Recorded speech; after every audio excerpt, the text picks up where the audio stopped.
မင်္ဂလာပါဗျဒါလေးကတော့ကျွန်တော်ရှေ့တစ်ခေါက်ဗီဒီယိုမှာတင်ထားတယ်ပြီးတော့ဒီထက်အနေနဲ့ကျွန်တော်အပွင့်လွတ်လေးတွေကိုကျွန်တော်ဈေးသက်သက်နဲ့ရောင်းပေးတယ်ဒီကြောက်လေးပေါ့ဗျာဒါလေးကိုပြီးလို့ကျွန်တော်အစားဆုံးပြန်လဲမျှဝေပေးတာဒီကြောက်လေးကိုဘယ်လိုနန်းခင်းလိုက်တယ်ဘယ်လိုဂျားတဲ့ကနေဘယ်လိုလိုက်တယ်ဆိုပြီးတော့ကျွန်တော်ပြတာပေါ့ဗျာကြောက်လေးကကျွန်တော်ဝဲလာပြီးမကြံခါလေးပေါ့ဗျာမော်လေးကအခွန်ကက်အစီကကောင်းတယ်ဆိုတော့ကျွန်တော်ထင်သလိုပဲအောက်ထဲမှာကျွန်တော်လိုချင်တဲ့နန်းကိုနင်းလိုက်တဲ့ချိန်မှာကျောက်ကအခွန်ကက်အစီကသွားပြီးတော့ဆန်းတာပေါ့ဗျာအစီကဘော်လီတစ်ဝက်ချက်နီးပါးလောက်ကိုသွားတယ်ပြောမယ်ဆိုကျွန်တော်တို့ကာလာဖြစ်နေလို့အဖြူဆိုရင်တော့ကျွန်တော်တို့ဘော်လီစီသားလို့ကျွန်တော်တို့ပြောလို့ရတဲ့အနေထားပေါ့ဗျာဒါပေမဲ့ဒီဘက်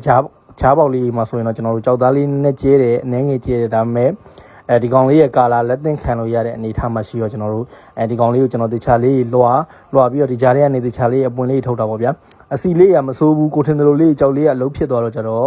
့ဒီကောင်လေးကိုဘယ်လိုပြန်ခင်းရတယ်ခင်းပြီးအကျိုးကြားတဲ့ကျွန်တော်အနာကြားတဲ့ကနေကျွန်တော်အနာကြားတဲ့လိုက်ရတဲ့အရာတာကိုကြိုက်တာပေါ့ဗျာကြောက်ကကျွန်တော်တို့ပြောရမယ်ဆိုရင်ကျော်လောကအနာများလေးကျွန်တော်တို့ဝယ်ရတာဈေးသက်တာလေးပေါ့ဗျာဒါပေမဲ့အစီတာအကောင်းသွားပြီးအနာများလည်းခုနောက်ပိုင်းကျရင်ဝယ်ရတဲ့အနေထားမှာကျတော့ကျွန်တော်တို့ဈေးတော့မပေါ်ဘူးပေါ့ဗျာဒါပေမဲ့အစီသားကောင်းတယ်ဒါလေးကတော့ကြောက်ဖြစ်တဲ့အနေထားမှာပေါ့ဗျာ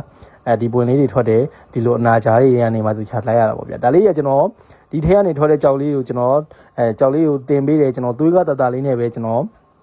်ရောင်းပေးတယ်ဆိုတာကကျွန်တော်ကြည့်ပါကျွန်တော်တင်ပြီးတော့တင်တဲ့ချိန်မှာပ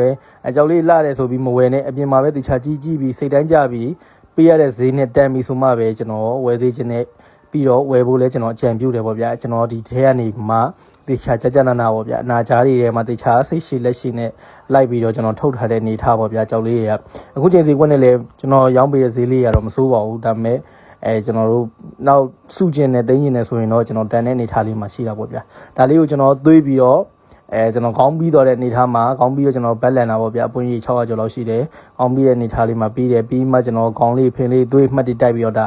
ကျွန်တော်တို့အကုန်လုံးပြီးတော့တဲ့အနေထားလေးပေါ့ဗျာဒီထက်ကနေထွက်လာတဲ့ကြောက်လေးပေါ့ဗျာသူ့ဟာနဲ့သူလာတယ်သူတန်းဝင်တဲ့ဟာလေးဝင်နေကျွန်တော်မနေ့ကဗီဒီယိုလေးနဲ့တင်ပြီးရောင်းပေးရဟာလေးရောင်းပေးတယ်ပေါ့ဗျာလူတိုင်းတန်တဲ့ဈေးလေးနဲ့ကျွန်တော်ရောင်းပေးတယ်ကျေးဇူးတင်ပါတယ်မင်္ဂလာပါဗျကျွန်တော်ဒီမဲကြောလေးပေါ့ဗျာကျွန်တော်ဟိုအရင်တစ်ခေါက်ဗီဒီယိုလေးမှာတင်ထားသေးတယ်ရတဲ့မဲကြောလေးအကြောက်ကဝေးကလေးလေးကောင်းတယ်ခွန်လေးလေးကောင်းတယ်အစီလေးလေးကောင်းတယ်ဒါပေမဲ့အစီရဖြောက်တော့ပဲပါတာကာလာတော့ကျွန်တော်လန့်ကြီးကာလာပေါ့ဗျာဒီကောင်ကျွန်တော်ကပြောမယ်ဆိုရင်ဝိုင်းထဲကနေဝဲလာတာပေါ့ဗျာဝဲလာပြီးကြောက်စကြောက်သားလေးကမစိုးဘူးသူကနဲ့သူကျွန်တော်အောက်ထဲကိုဆင်းရင်အကွက်ကြဲဆင်းရင်စားမယ်ဆိုပြီးတော့ကျွန်တော်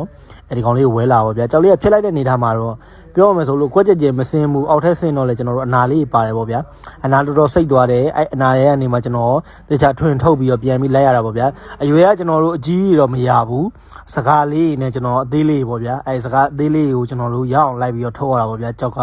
အဲ့ထဲကနေမှကျွန်တော်အနာများကြီးရဲ့မှာတခြားလေးလိုက်ပြီးတော့အနာလေးကိုခွာချပြီးတကယ်ကျွန်တော်တို့အစီကိုကျွန်တော်တို့ဒီအစီရပြောမယ်ဆိုကျွန်တော်အပွင့်အကြီးလဲယူလို့မရဘူးဗျာသူကလည်းသူအစီနိုင်အောင်တည်ပြီးမှဒါကျွန်တော်တို့ယူရတာပေါ့ဗျာဒီကြောက်လေးကိုကျွန်တော်ကဒီကြဖြက်တောက်ပြီးတော့ဗျာကျွန်တော်မနေ့တုန်းကဗီဒီယိုလေးတင်ပေးတယ်ကျွန်တော်အပွင့်300ကျော်လေးပဲထွက်တယ်ပေါ့ဗျာဒါလေးကိုကျွန်တော်က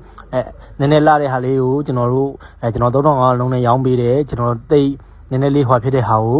နည်းနည်းလေးရောတဲ့ဟာကိုကျွန်တော်1500လုံးနဲ့ရောင်းတာပေါ့ဗျာအတိုင်းမကြောက်ဘူးပေါ့ဗျာ9မိနစ်အတွင်းကိုကျွန်တော်နှစ်ထုပ်လုံးတန်းပြီးတော့ရောင်းရတယ်ဘာလို့ဆိုကျွန်တော်ကအများကြီးလဲကျွန်တော်တို့အမြဲယူမထားဘူးကြောက်လေးကသူ့အနေနဲ့သူကျွန်တော်တို့လောအားကားလောက်လေးပဲကျွန်တော်တင်ပြီးတော့ရောင်းတဲ့အနေထားမှာဒီကောင်လေးပေါ့ဗျာမနေ့တုန်းကကျွန်တော်ဒီကောင်လေးတစ်ထုံးနဲ့ကျွန်တော်ကာလာလေးတစ်ထုပ်ကိုဒီကောင်လေးနဲ့ထုပ်ကိုကျွန်တော်တင်ပြီးရောင်းတာခဏလေးပဲရောင်းထွက်သွားရပေါ့ဗျာနောက်ကကျွန်တော်ကဘာလို့ကျွန်တော်တောင်းပိုင်းတိမ်ပိုင်းနေတိုင်းမရောင်းပေးအောင်ဆိုကျွန်တော်တို့ကလိုင်းမော်ဝယ်လို့ကြောက်ကျွန်တော်တို့